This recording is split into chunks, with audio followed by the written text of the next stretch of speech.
Have you ever heard of the smokejumpers who fought fires during World War II? What if I told you they were also an elite, all-black paratrooper unit? This is the incredible story of the 555th Parachute Infantry Battalion, better known as the Triple Nickles. Back in 1943, segregation was the law of the land in the U.S. military, but change was in the air. The Army needed paratroopers, and a group of determined black soldiers from the 92nd Infantry Division stepped up. They weren't just joining any unit. They were pioneers, forming the first all-black parachute infantry platoon. Their skill and dedication were so impressive that by late 1944, they expanded into the 555th Parachute Infantry Battalion.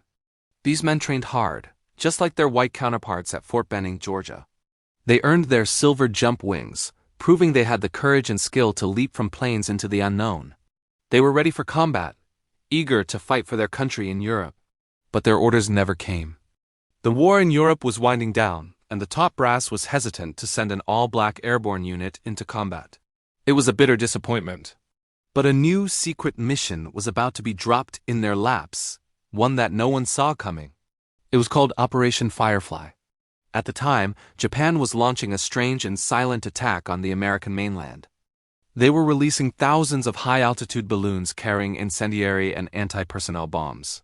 These Fugo balloon bombs drifted across the Pacific on the jet stream, landing in the vast, remote forests of the Pacific Northwest.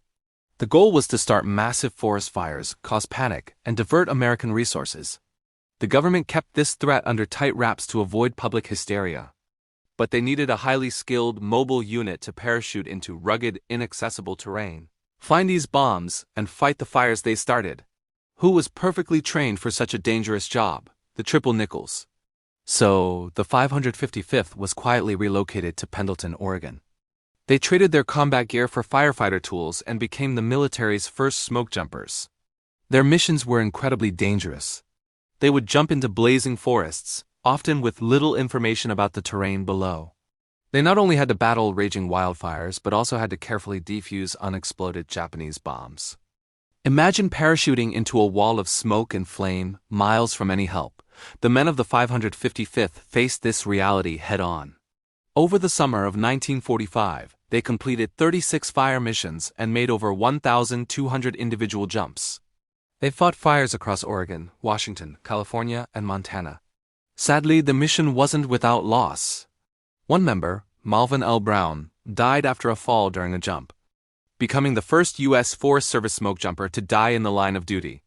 When the war ended, the Triple Nickles had a unique distinction. They were the only American military unit to fight a foreign enemy on the U.S. mainland during World War II.